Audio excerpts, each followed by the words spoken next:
Okay, so today I'm going to be reading this. As ever, I'll be doing it in 10 pages.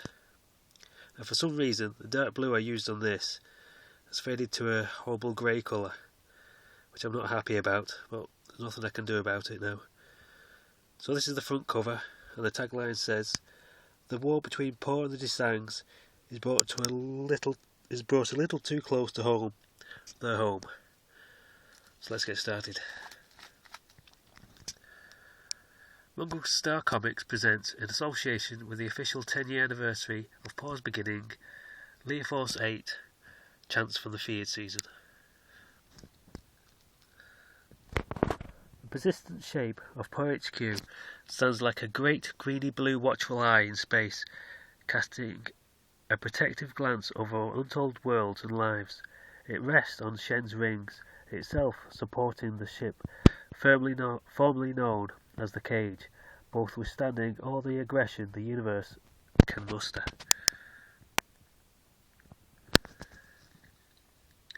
Recently, that aggression has mostly been fired by the Desangs, and after several suicidal break-ins on the complex by them, security has inevitably been stepped up on the station.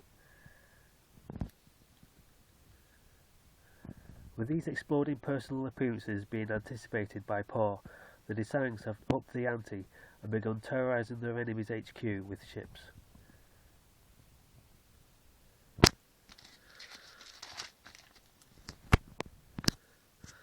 The Cage's defences are more than capable of coping with these attacks, but even it can't swat every ship out of the sky, and many make their way down to the softer target of Shen's surface. With this becoming a regular occurrence, Po have had no choice but to build mini-castles manned by Po agents and complete with their own defences and ship hangars into every Canine city and town.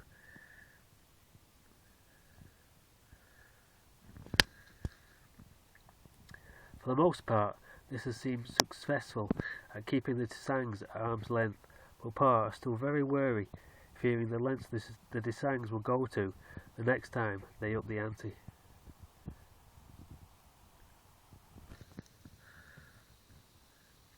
With Po kept to its own backyard, the many distress calls still sent to them are being diverted to Wasu for the more than capable bars to attend to.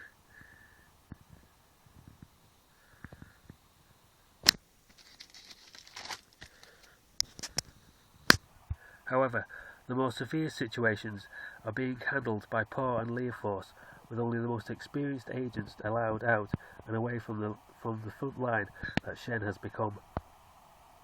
I thought Sam's orders were to only let top agents back out into space, and not to sound rude, but your friend's uniform still has the price tag on it.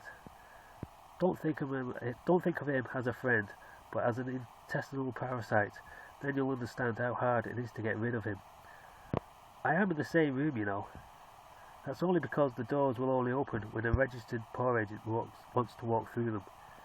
Alright, that's enough. He has to be on this mission. All for Whistles is one of the planets in trouble, and his knowledge of the planet might prove invaluable. Now Rover, on the other hand. Yeah, but who do you think is co-piloting this ship right now, huh?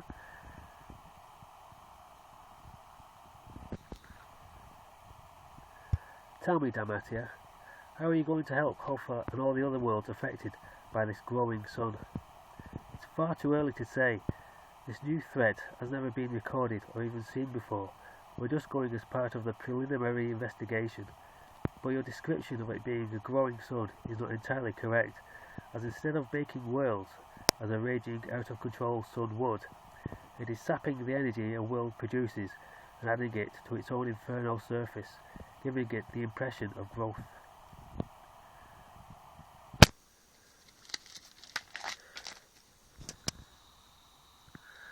This then leaves the dead world a frozen barren wasteland, where life can no longer survive, and unfortunately your planet was one of the first in its sponge-like range. Sponge-like? So all we've got to do is wring out a sun. That's no problem, right? Guys? Why have you gone quiet all of a sudden? Let's just get there before this strange sun hits Wasu.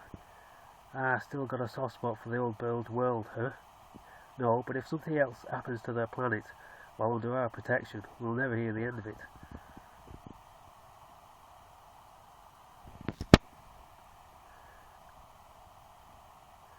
The one poor ship for light years around travels with intent to this new disaster zone and docks on one of the affected planets, far away enough to ensure the ship doesn't fall victim to the sun's devastating appetite.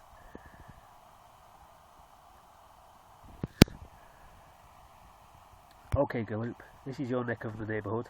What can you tell us about this planet? Let's see where we are. Oh, Nephus. This is where we get all the exotic plants on Halfa from. I wonder how they'll all be doing in all that snow and ice. They'll really have something to complain about now. They can talk? I told you they were exotic.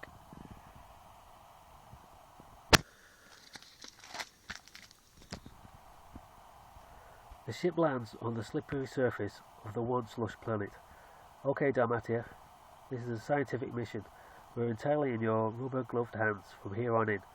What do you want us to do? Launch a probe directly into this so-called sun.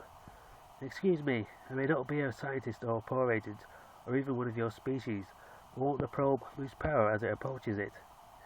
No, probes don't have any power of their own. They borrow it from the ship, so as long as we're still running, so will the probe.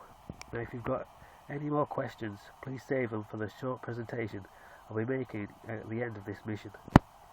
Glad to see you took my advice, Dalmatia, and are now making them short. Rover, launch the probe. After all we've been through, you're still giving me all the menial tasks to do. What are you talking about? I can't reach the launch button from here.